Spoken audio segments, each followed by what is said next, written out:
is the moment we've all been waiting for the thousands in attendance and the millions watching around the world. Ladies and gentlemen, let's get ready to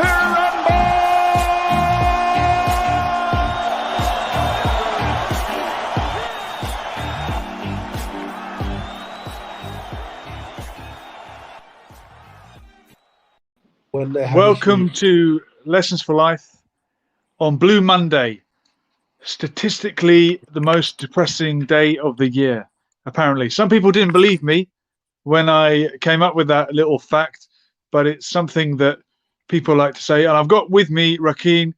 Rakin, thank you so much for joining me. You're a teacher, you're a poet, you're an author, and you're a very good friend of mine. And thanks for joining me. You're absolutely welcome. I'm so happy to be here today.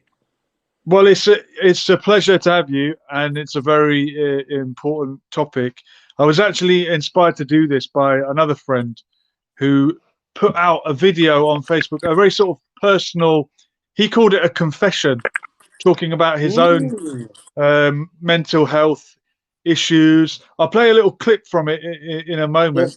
He's a friend called Tom, and he shared that, and he's got the ball rolling with men coming together to talk about these issues, and he wants to create an environment where men can feel at ease talking about these things, because sometimes we don't. We're a bit shy or embarrassed.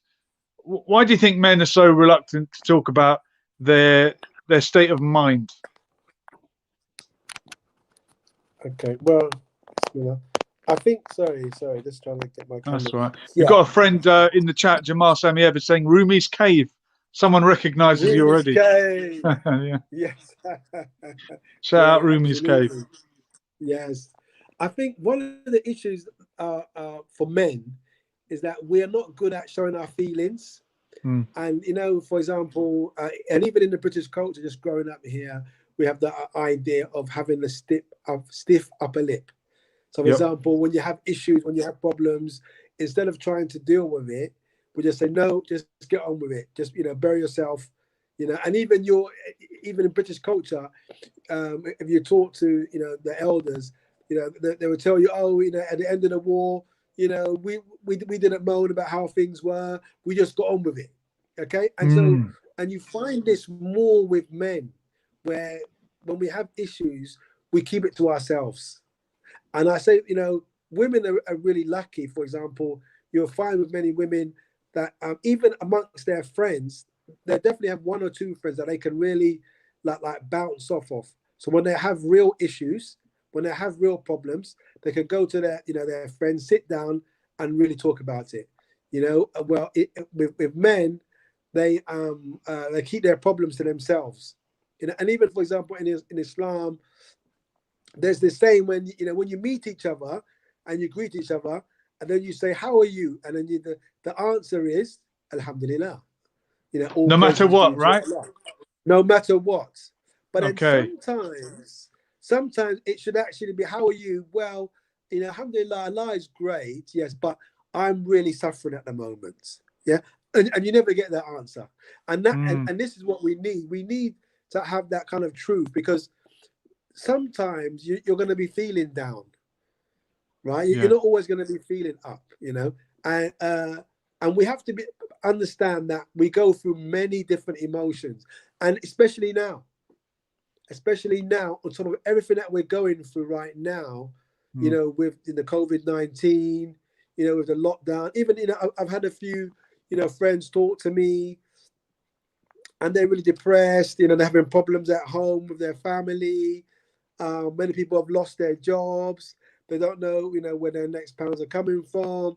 There's a lot of uncertainty, and even this will be more pressure on men, because, for example, there's lots of men that want to be the breadwinner, want to be the one who's securing the house, and then they haven't got a job. So there's lots of worries, and with a lot of these worries comes a lot of anxiety, a lot of depression. A lot of men feel like there's nowhere to turn to, and there is. It's always good to talk.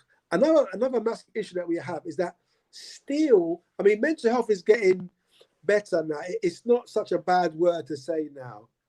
It has sort of like changed a lot, where you can talk about mental health.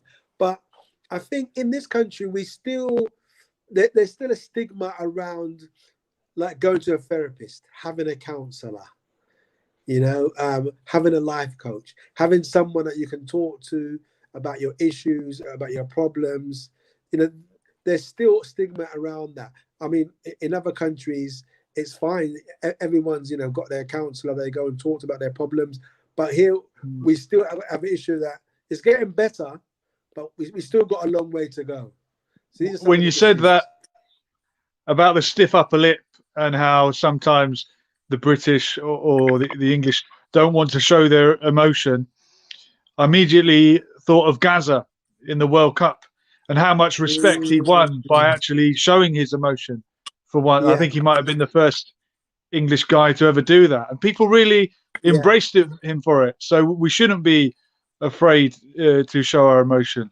I suppose. But that's an interesting point. I'm not saying he's a picture of mental health, actually, yes, but it was admirable, I think. It's admirable. But something that you said that's quite interesting. There's one area where men show their emotions, and that's football. Okay, so that's the one area where it's okay. That's the one area. Somehow, okay. It's all right to cry about a football team. It's okay. Yeah, a football team, we've made it. We've made that okay. Yeah. I take, for example, I've got one friend. Right, I'm not going to say his name, right, but like all I say is that he supports Tottenham, right? Okay. And I mean, Tottenham are doing well at the moment. They're doing really well.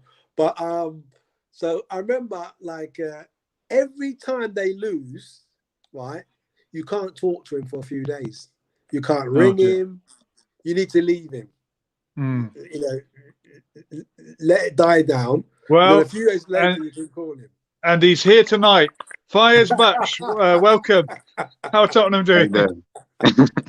Rakin, this is another fellow friend you'll recognise from Rumi's Cave. He's performed. You've introduced him before.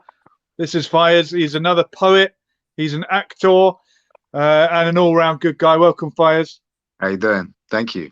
Thanks for joining us. I wanted to have, as I said before, a panel of really manly men. So they couldn't make it. Yeah, there you are. There you go. Fayez, what is it like as an actor being able to express your emotions? You must be able to fake it a lot. How do we know when you're being genuine? Right. So you're tempting the pretentious actor in me when you say that. No. It's like saying to a pro wrestler, oh, you do fake. How do we know when you're really? Yeah. They get very sensitive about that, and I'll just represent for the actors at the moment. Acting isn't about faking it, in the sense. Okay. You wouldn't want to phrase it in that way. The idea would be is that you access the actual real emotion. So you start with the actual feeling, and then it comes from that, rather than faking it outwardly. It comes from accessing how an emotional actually feels, and in that sense, you have to be vulnerable. So, as a man, that can be a challenge. Of course, for anyone it can be a challenge, but we're talking right now about, the veneer of strength that men feel pressured to maintain, and you have to let that go if you want to be an actor. Absolutely. Well, look, let's watch our first clip of the evening. This is a film that touches upon the issue of males feeling isolated and demasculated. Is that the word? Emasculated. Can you guess which film it is? Here it comes. Arthur, I have some bad news for you.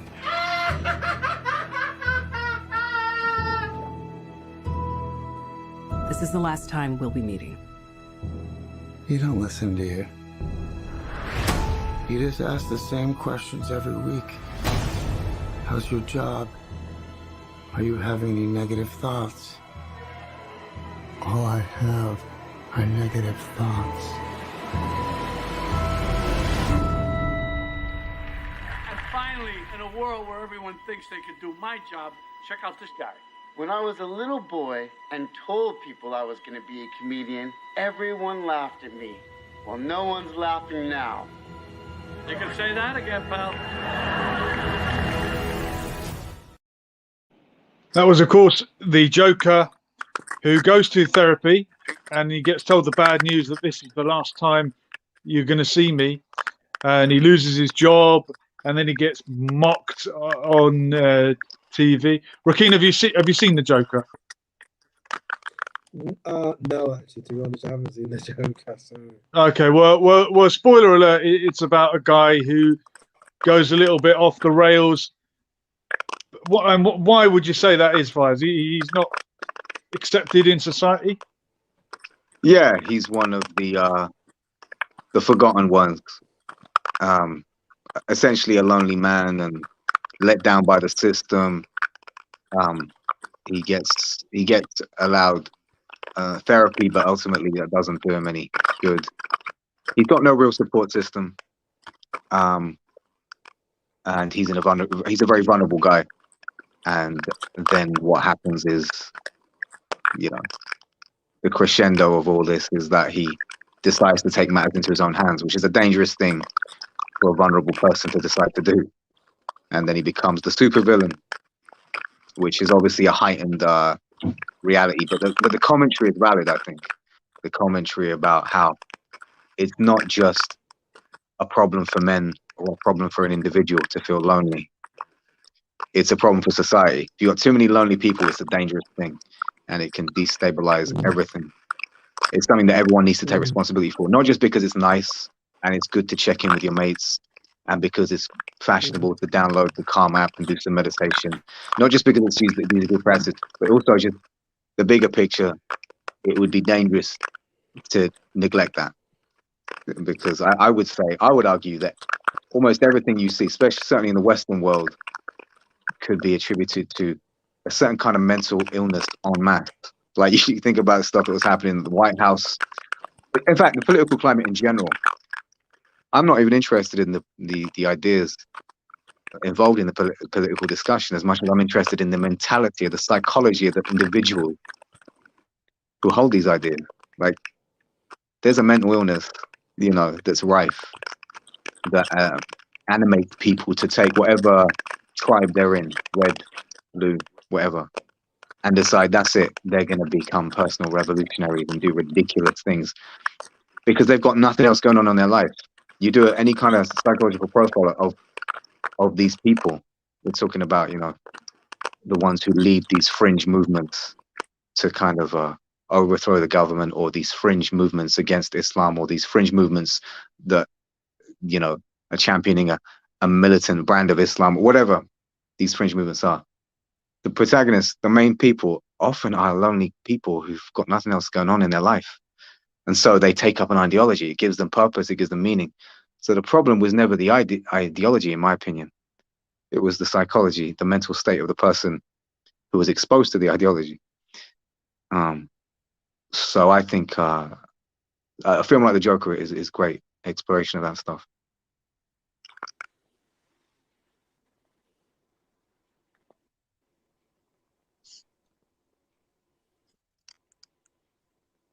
I can't hear you now. Oh, it wasn't just me. Jules, we can't hear you. Sorry, I hope you could hear me. I was just asking about loneliness. Because we've got issues with sound, I'm going to try and mute people when they're not talking. Rakin, I think your mic has got an issue at the moment. Maybe mute yourself and unmute yourself. Or leave the stream and come back in, possibly. We've got a bit of a sound issue with Rakin's mic. And when he comes back in, there he is. Yeah, Fayez, are you hearing me? Okay. Hopefully we will get him back in. Yeah, loneliness is so dangerous. And we're being told we have to stay alone. Well, yeah, isolation. Let's have a look at another clip. I've got Del Boy's. In fact, we're going to keep Del Boy for later on. I'm going to show you the clip of Tom, who inspired this this whole show, a friend of mine, here's the first minute of what he had to say about this. You'd be astounded by 3 things that I've experienced during my time of being a barber. One, how many people suffer from mental health issues. 2, the types of, this is important, the types of fellas that suffer from mental health. It's not just the ones you expect. It really isn't. I promise you that. And lastly, how common all the problems that you boys are facing, that you tell me on a day-to-day basis about, how common they are. I mean, a lot of my customers talk to me about their mental health, predominantly because I am openly mentally unwell. I talk about my mental health like it's a cold, because I'm not worried. I'm not worried about people's opinion, and nor should you. And on the flip side to that, you'd be astounded by the amount of fellas that think they're too tough to be affected by mental health issues. Yeah, too tough to be affected. Welcome along, Omar X. We're never alone on this show, it seems. We've got plenty of friends joining us. And Rakin is back on. I'm hoping we've got a good microphone. We've got 4 manly men on the screen, so we can talk about loneliness. Omar X, welcome. And you're another familiar face. This is a Rumi's Cave reunion. Yes. Omar X. What a great place to be, Rumi's Cave. It certainly is. It is, but we're just talking about loneliness. Sadly, this is another one of these places where people used to congregate. If you felt lonely, if you felt like a loser, that no one was going to laugh at your jokes, they'd even let you come and do stand-up comedy there, which I benefited from many times. And I appreciate Rakin has tried to and has succeeded in reaching out to people through all of this, but I think it's never the same. That physical contact, being in the presence of someone, is very different to chatting to them on the internet. But talking of which, we've got some comments. Dardasha is saying some religions also blame the practice of religion. They say they have a weak relationship with God and no awareness of mental health. Rakin, you did sort of address that earlier on when you said it's improved a lot now. But there are some people that are very dismissive of the notion of mental health, and they say if you believe in God, you won't be mentally ill. Or they might even go as far as to say, "Oh, he's got a jinn on him. That's the problem, not that he's got mental illness or depression, that he's possessed by the jinn."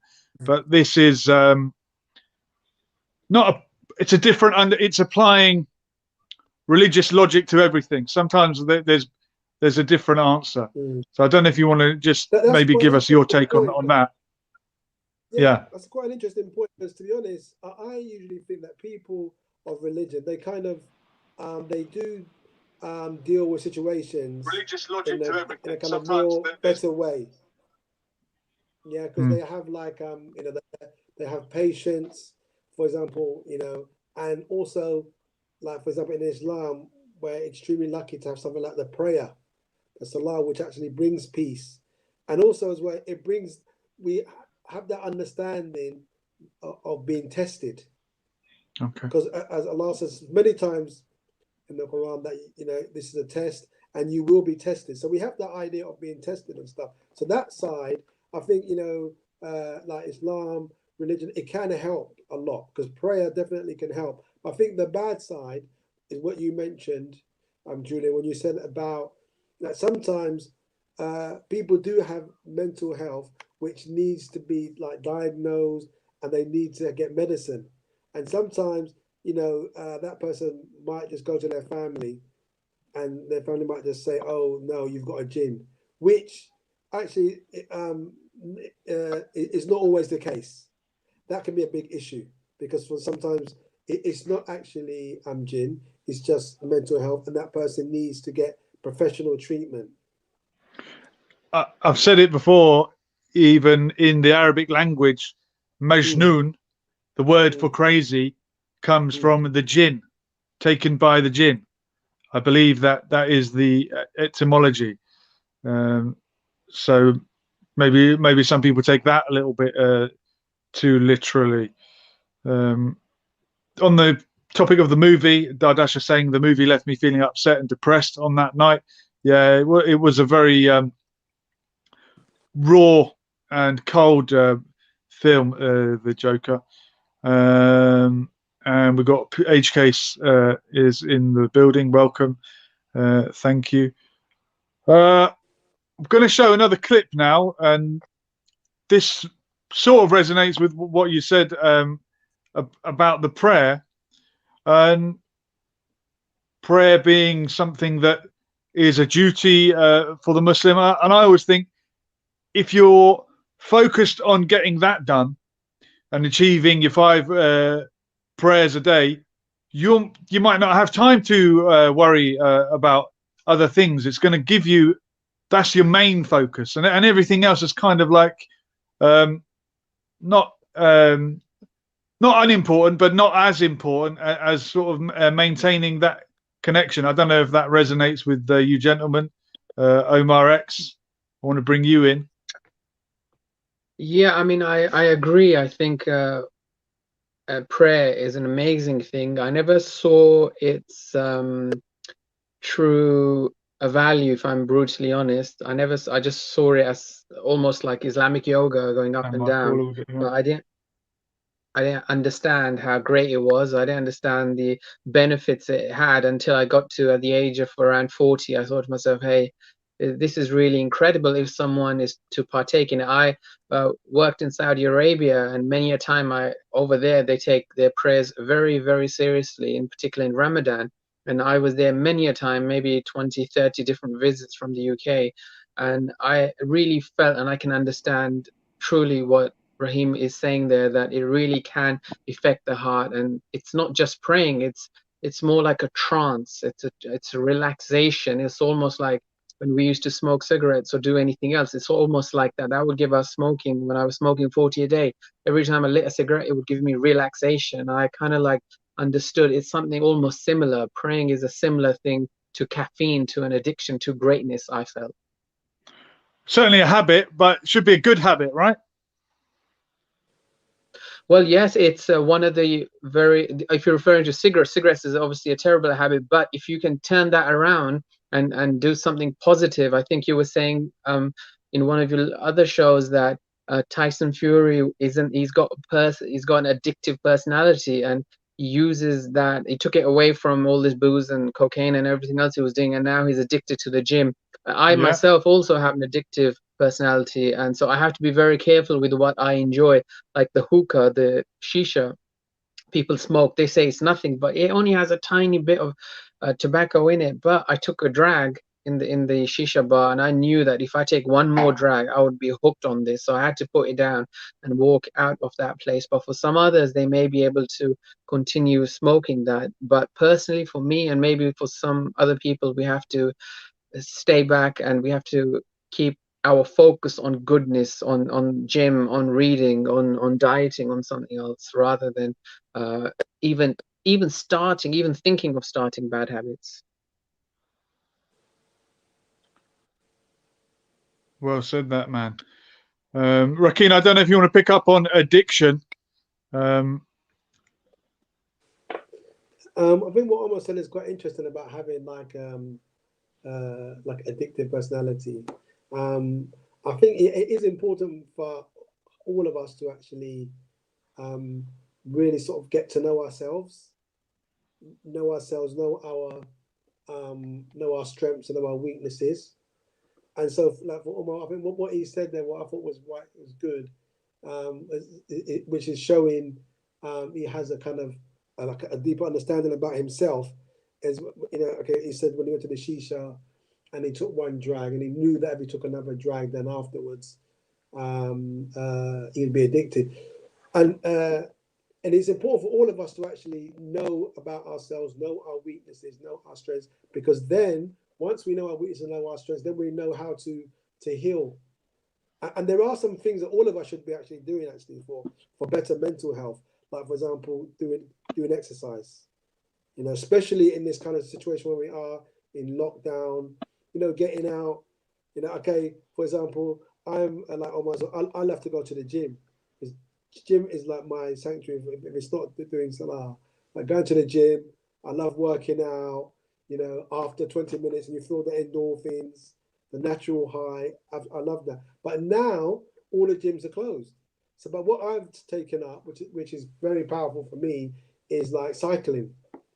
So I cycle a lot now, which is great. I get out, I cycle, and if any of you are cyclists, you can join me and we'll go for a cycle. But that is something as well. So, you know, like exercise, and also as well, like getting out in the day. Because, for example, a lot of people suffer from the SAD syndrome, okay? And now we're in the dark months. So from November up until, like, you know, February, we're in the dark months. And so these dark months, what that means is that most of the time is going to be like dark. So for example, the sun rises, you know, really late, you know, about 8 o'clock. By 4 o'clock, it's dark again. You know, and so this is the time where people suffer a lot. So the best thing we can do is try to at least get out in those in the time when there's a bit of sunlight. Yeah, and of course, vitamin D is so important, isn't it? Yes, to get that vitamin D. Yeah, and this is a good point. Do you not need to be addicted to something or another as human beings? Yes, it's a good point. It's a good point. Yeah. Yeah, that's from Dardasha. That's from Dardasha. I think the most important thing is like, in that sense, is addiction, but also like finding out our purpose as well, understanding our purpose. You know, like what, you know, then it goes into, you know, like, what is our purpose? You know, like, you know, why are we here? And this is, again, going back to that same point I made earlier about really getting to know yourself, getting to know oneself, right? You know, and find out what your needs are, then work towards fulfilling your needs. Okay, I want to ask Fayez what his purpose is. And maybe, do men feel like their purpose has shifted? Are men questioning what their purpose is at the moment?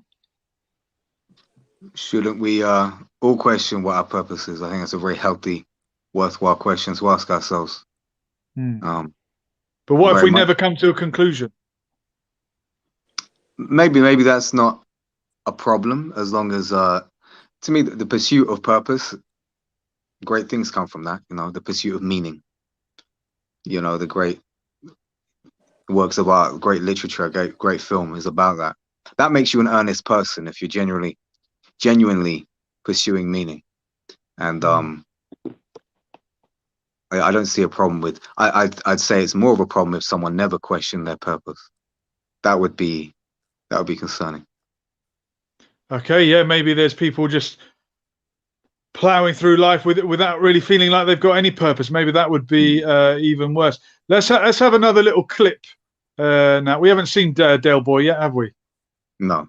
Here we go. This is from good old Only Fools and Horses and Uncle Albert's suggestion for how Rodney can deal with his stress. Let's have a look.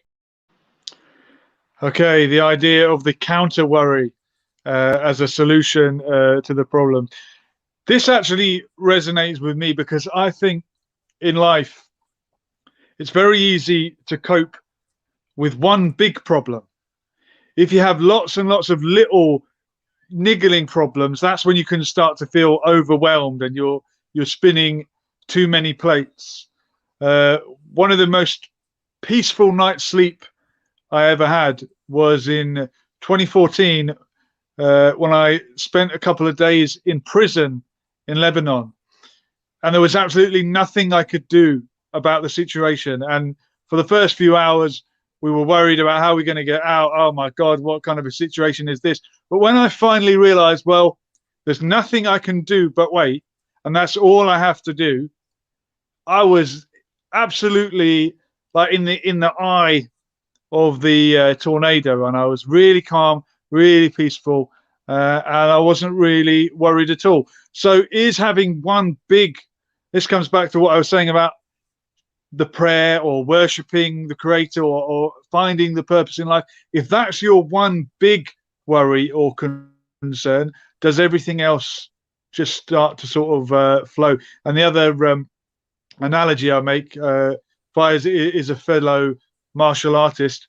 When you can't breathe, nothing else matters. This is what people say in jiu-jitsu. When you're training on the mat and someone has you in a choke and you're trying to get free, as uncomfortable as that might feel, nothing else matters in your life in that moment, and you're able to just focus on one thing, and it's quite liberating. Maybe that's similar with meditation. I don't know what you think about that, Rakin. But I want to introduce, hold on, we've got a phone call. So let's introduce that first of all, and then we'll come back to my point. Hello, caller. Hi, it's Julian, it's Mac. Hello, Mac. Thanks for giving us a ring. The number is up there for if anyone else wants to get involved. What's your take on what we've said so far? Well, I've experienced a little bit of basically, you could say, my mom had a heart operation last year, so I kind of know a little bit about having a nervous breakdown sort of thing. But one cycle I've realized is you haven't touched on is meditation is good, but exercising and release of the endorphins is very important. That's what I've learned over the years of my, since last year and trying to recover from it. Wow. So that's the only thing that I wanted to add, as well as meditation being good and putting you in a good place. But exercising is also essential. Okay. For the well-being, because you have the release of endorphins, which also help you. If that makes any sense. It does. Matt, what about the importance of being able to talk about these things to other people? Or are you fine, just do your exercise, crack on with it? I don't really have to tell anyone. What about the importance of relying on other people? That I've obviously seeking medical advice was very helpful. I mean, essentially, they have something called the cognitive behavioral therapy. We've lost our host and our caller. This might mean the show is ours now. Right, it's our show. Do you want to take it away? Well, the caller was talking about, natural endorphins, but I actually talked about that earlier. You did. I was thinking that as well. He was saying he was accusing us of neglecting that. Yes. But I thought of you, and I thought, no, he mentioned it. Yes, we talked about that. I talked about, the natural endorphins and stuff. Also, there was something here as well on the screen, which says. Gentlemen, I temporarily lost you there. But we're doing all right without you. You were doing fine. Well, you guys carry on. I'm going to bed. What did I miss? No, you lot carry on. It's the Fayez and Rakin show now. Rakin was about to mention a comment. Yeah, a comment. On okay. The screen here. It says, your guests seem to have the skills to be productive and mentally stable life, but what about others who are suffering? How do we help them to take the first step? And this is from Dardasha. It's a good point, actually. And you know what? And how do we do that? How do we do it? Well, one of the things actually is first of all just checking up on each other. I think that is something so neglected. Just checking up on each other, finding out how how everyone's doing, and even sometimes people feel really lonely, like there's nobody on their side. Yeah, and even just checking in on someone, and even to be honest, with the COVID time, that might even be a phone call. It might just be a phone call. Hi, how are you doing today? Are you okay? Do you need anything? Just having those conversations. As long as we neglect that, I know we get really busy in society, but especially now, I think we can be doing more about that. What do you think? Yeah, reaching out to people. I think that is so important. And there is a stigma around mental health, and even one of the chaps who speaks at Speaker's Corner, Heiko Koo, was saying that through all this problem we've had at the moment, his sister is mentally ill, and he spoke about it openly and said that she'd suffered because of the situation. And as soon as you hear that mentally ill, it is a different connotation for whatever reason, I don't know, to, oh, has a broken leg, or oh, has got cancer, or any other sort of illness.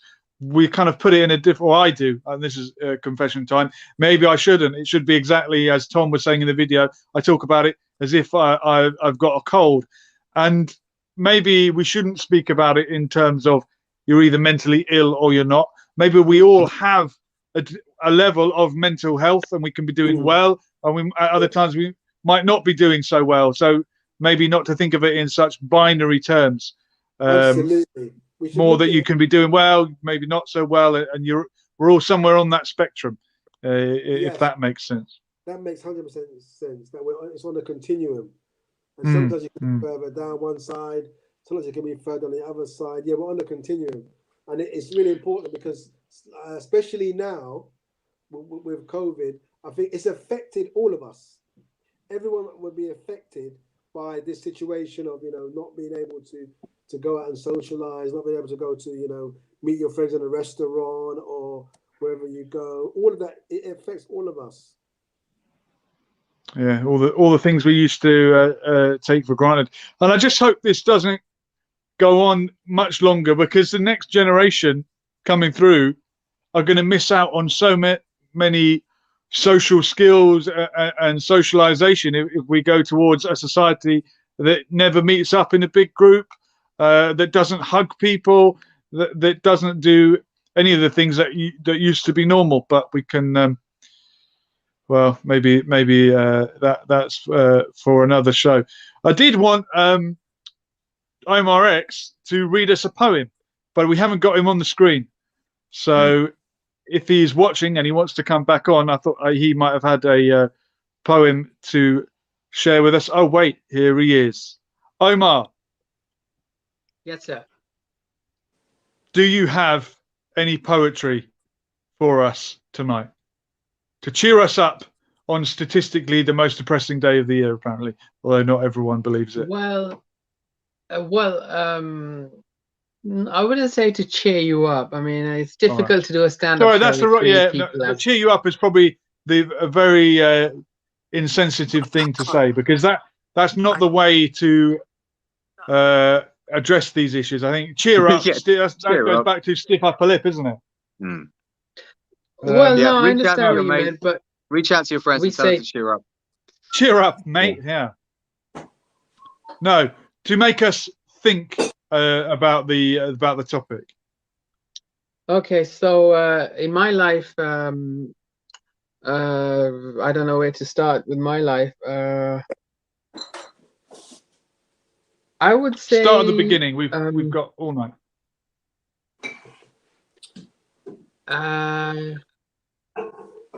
Yeah, I mean, it's just I would equate the suffering growing up in an orphanage, and just a horrific childhood, and just a very tough life overall, and death and suffering and addiction and criminality and just everything, and guilt. I think the worst is guilt, and I would equate it to let's think of the heaviest weight. If you went to a gym and you can pick up all the weight that all the big guys are carrying, and if you somehow manage to put that on your chest, and maybe 10 times more, and just lived with that, if you lived with that pain 24 hours a day on your chest, that was my equation. And life is, and what I have, I'm sure there's people out there now in Burma and in Syria and God knows Palestine and so many other countries that live with pain which is a billion times worse than mine. But for me personally, the guilt growing up is because somebody very close to me, sadly, it was a normal day, and I just handed my bike to somebody, and they just rode the bike just down the road, not even like 1 minute away. And that one day, a car came at 30 miles an hour. Now, if he was hit in any other way, if he was hit from any other side, he would have been okay. But he happened to be hit with the side mirror right at the back of his head, and then it was a 2-year healing process, and then after that, death ensued.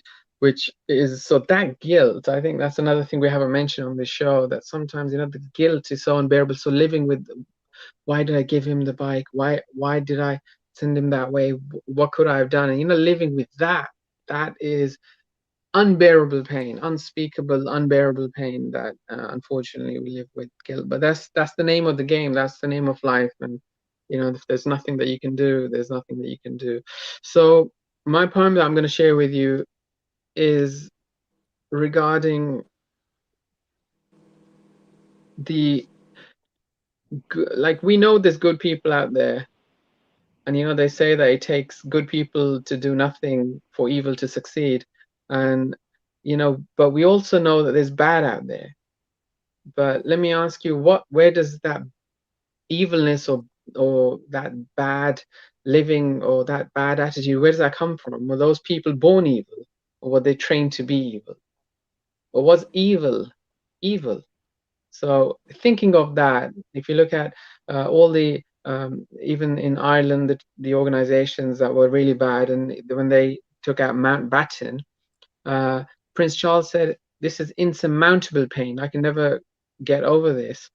And ultimately, they started talking between each other, and they made peace. And there's other organizations now in Afghanistan that the Americans are speaking to, and we hope that they can have peace. So my point is, what if good and evil can speak? So these organizations are speaking, and then there's benefits for the whole world. But what if actually good and evil could come together and speak? So that's what, thinking that's when I wrote this poem. It's called Good versus Evil. Good and evil meet. They look at each other from head to feet. Both take a seat. Both listen to each other's heartbeat. Both think, will they have to kill one another? Will they have to murder one another? Can't they just live and learn from one another?